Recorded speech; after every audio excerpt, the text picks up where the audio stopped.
বন্ধুরা, আজকে আবার আমি এসে গেছি আপনাদের সামনে একটা নতুন রেসিপি নিয়ে। আজকে রেসিপি বানাবো চুনো মাছের চচ্চড়ি।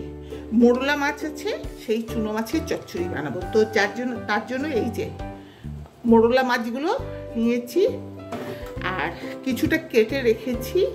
মোরলা মাছ এটা কাটতে কোনো অসুবিধা নেই, পরিষ্কার করতে। এই যে দেখুন গোটা গোটা, এইগুলোকে জাস্ট আপনি এরকম, আমি মাথাগুলো এর ফেলে দিই, কারণ অনেক সময় এই মাথার জন্য মাছটা তেতো হয়ে যায় বা একটু বালি কিচকিচ করে, যার জন্য আমি মাথাটা ছিঁড়ে এই দেখুন ছিঁড়ে ফেলে দেবো। এই যে পেটটা এরকম পরিষ্কার করে নেবো। এই যে খুব সহজে হয়ে যায়, চটপট হয়ে যায়। এই দেখুন, এই যে মাথা পরিষ্কার করে দিচ্ছি। এই যে মাথাটা এরকম টান মেরে করলে এই যে পরিষ্কার হয়ে যায়। তারপর ভালো করে ধুয়ে নেব, নুন হলুদ মাখিয়ে নেব, মেখে ভেজে নেব। আর এই পেঁয়াজ কাটা আছে, রসুন দেবো আর শুকনো লঙ্কা দেবো, ব্যাস এই দেবো। অবশ্যই এতটা পেঁয়াজ লাগবে না, এইটা আমি আবার ডালের ফোড়ন দেবো। খুব কম উপকরণে খেতে দারুণ টেস্টি হয়। টমেটো দিতে হবে, আপনাদের দেখাচ্ছি। মাছটা তো দেখে নিলেন আপনারা যে কিভাবে পরিষ্কার করতে হয়। এই যে দেখুন, এই ছিঁড়ে এই যে পরিষ্কার হয়ে যাচ্ছে, কোনো ঝামেলা নেই। ছোট মাছ, অনেকে আছে ছোট মাছ বানাতে চায় না ঝামেলার জন্য, কিন্তু এটাতে কোনো ঝামেলাই নেই। বন্ধুরা, মাছগুলো পরিষ্কার করে ফেলেছি, নুন হলুদ মাখিয়ে দিয়েছি। এই দেখুন নুন হলুদ মাখিয়ে রেখেছি মাছগুলো।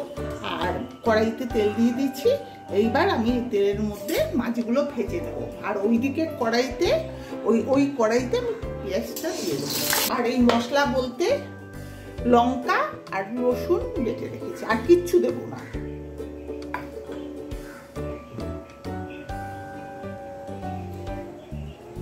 এই যে দেখুন, অল্প অল্প করে মাছটা ভেজে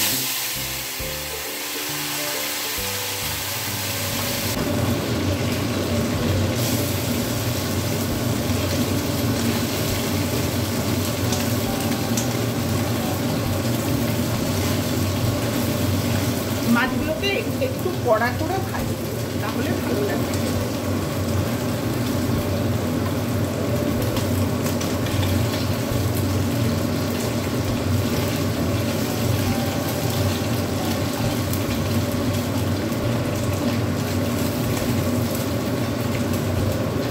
দেখুন বন্ধুরা, এই যে কিছুটা মাছ ভেজে রেখেছি, বাকিগুলো হচ্ছে ভাজা। এইবার আমি ওই কড়াইতে কালো জিরে দিয়ে দিচ্ছি ফোড়ন। এইবার পেঁয়াজগুলো এর মধ্যে দিয়ে দেব। বন্ধুরা দেখুন, পেঁয়াজের মধ্যে নুন হলুদ দিয়ে দিয়েছি, পেঁয়াজটা প্রায় ভাজা হয়ে গেছে। এইবার এর মধ্যে আমি টমেটোগুলো দিয়ে দেব, দিয়ে ভাজবো। টমেটোটা কষা হবে, এইবার ভাজা ভাজা হবে। এইবার আমি ওই লঙ্কা আর রসুনের বাটাটা দিয়ে দিচ্ছি, এটা কষা হবে। আপনারা বানাবেন, খুবই সহজ পদ্ধতিতে এইটা হয় এবং খেতে খুব ভালো লাগে। ভাত দিয়ে, গরম ভাতের সাথে খাবেন। আমরা একটু ঝাল বেশি খাই, তো ঝালটা দিয়েছি বেশি, তো গলায় লেগে গেছে। বন্ধুরা দেখুন, মশলাটা দিয়ে এখন কষে নিয়েছি, প্রায় কষাটা হয়ে গেছে। আর একটু তেল ছেড়ে দেবে, তখন এর মধ্যে আমি জল দিয়ে দেব। আর এতে এই যে মাছগুলো সব ভেজে রেখেছি, এই দেখুন সব মাছগুলো ভাজা আছে, কড়া করে ভেজে নিয়েছি। আর এর মধ্যে দেওয়ার জন্য মাছের সাথে একটু ক্যাপসিকাম ছোট ছোট করে কেটে নিয়েছি, ছোট ছোট করে কেটে নিয়েছি। এই ক্যাপসিকামটাই মাছের সাথে দেব, তাহলে এই মাছের সাথে মাছের যে চচ্চড়িটা হবে, এই ফ্লেভারটা খুব সুন্দর হবে। দেখুন হয়ে গেলে, এই কষা হয়ে গেলে জল যখন দেবো আমি আপনাদের দেখাচ্ছি। দেখুন মশলাটা ভাজা হয়ে গেছে পুরো। এবার আমি এতে জল দিয়ে দেবো। জল দিয়ে দিলাম, জলটা ফুটে উঠবে, মাছগুলো দেবো। ওই ক্যাপসিকামটা কাটা রয়েছে অল্প একটু, অর্ধেক ক্যাপসিকামকে ছোট ছোট পিস করে রেখেছি, এর ফ্লেভারটার জন্য খুব ভালো লাগবে। মানে মাছের একটা আলাদা স্বাদ আসবে মাছটা।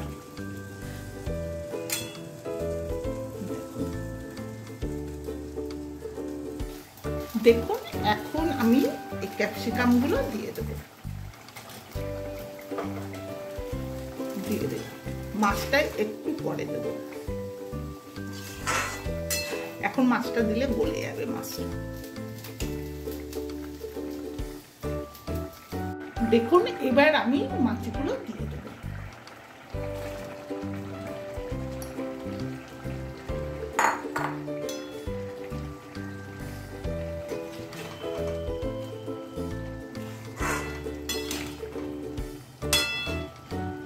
খুব খেতে ভালো হয়, আপনারা বানাবেন, অতি সহজেই হয়ে যায়। আপনারা তো দেখলেন কোনো ঝামেলাই নেই। আর এতে মশলা বলতে খালি রসুন আর লঙ্কা বাটা, আর কিচ্ছু না। হ্যাঁ, পেঁয়াজ টমেটো একটু কালো জিরে ফোড়ন দিয়ে দেবেন, খুব সুন্দর খেতে লাগবে। ভাত একদম যা ভাত খাবেন তার ডবল খেয়ে দেবেন, এত ভালো খেতে হয়। এটা একদম গা মাখা হবে চচ্চড়ি। একটু জল, এই ঝোলটা পুরো শুকোবে, আমি নামিয়ে আপনাদের দেখাবো।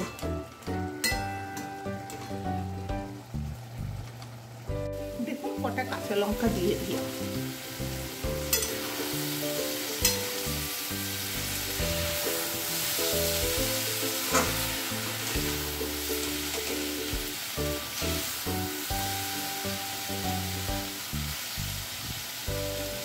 ধরে চচ্চড়িটা হয়ে গেছে, চুনো মাছের চচ্চড়ি হয়ে গেছে। এবার নামিয়ে ফেলবো, নামিয়ে আপনাদের দেখাচ্ছি। দেখুন একটু এতে ঝোল নিয়ে একদম শুকনো শুকনো ভাজা ভাজা, এতে খুব খেতে ভালো লাগে। আপনারা বানাবেন, দেখাচ্ছি।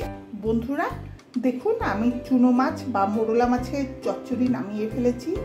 এটা বেশি উপকরণ লাগে না, অতি সহজেই হয়ে যায় এবং কম সময়ে হয়ে যায়। আপনারা এটা বানাবেন, খেতে দুর্দান্ত ভালো হয়। আর খেয়ে দেখবেন বানিয়ে আমার পদ্ধতিতে। যদি ভালো লাগে তাহলে আমাকে একটা কমেন্ট করবেন, আমার পাশে থাকবেন। ধন্যবাদ, রাখি তাহলে, নমস্কার।